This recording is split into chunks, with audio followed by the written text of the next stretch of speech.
जिस आदमी के अंतिम संस्कार में 13 लाख लोग होने चाहिए थे, वहां हम 13 जन खड़े हैं। वाह रे वाह हिंदुस्तान।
সরজু নদীর ধারে গুপ্তার ঘাট, যেখানে পুরাণ অনুযায়ী শ্রীরামচন্দ্র জলে নেমে স্বেচ্ছায় সলিল সমাধি নেন, সেখানেই অবস্থিত একটি মিলিটারি ক্যান্টনমেন্টে শেষ হয় তার জীবন।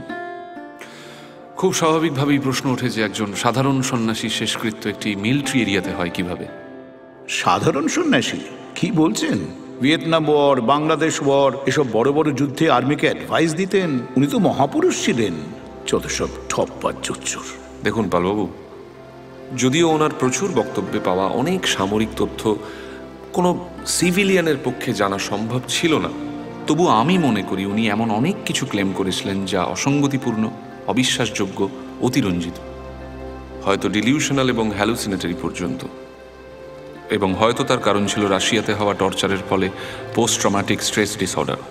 কিন্তু প্রশ্ন গুমনামি বাবা কিংবা তার সহচরদের ক্লেম নিয়ে নয়, প্রশ্ন তার আইডেন্টিটি নিয়ে। প্রশ্ন সেই আইডেন্টিটির সাক্ষ্য প্রমাণ নিয়ে, যা আমি কমিশনকে জমা দিয়েছি। প্রশ্নগুলো সহজ আর উত্তর তো জানা। আসলে মুশকিলটা হচ্ছে তিনি তো কোনো সাধারণ বা সামান্য সাধু বাবা ছিলেন না, ছিলেন অসামান্য একজন সৈনিক, ভারতবর্ষের শ্রেষ্ঠ সন্তানদের মধ্যে একজন।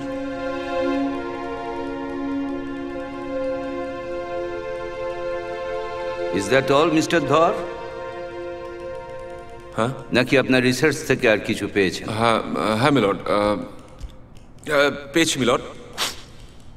গুমনামি বাবার ঘর থেকে পাওয়া মোট 2760টি জিনিসপত্র। सुख चैन की बरखा बरसे, भारत भाग है जागा।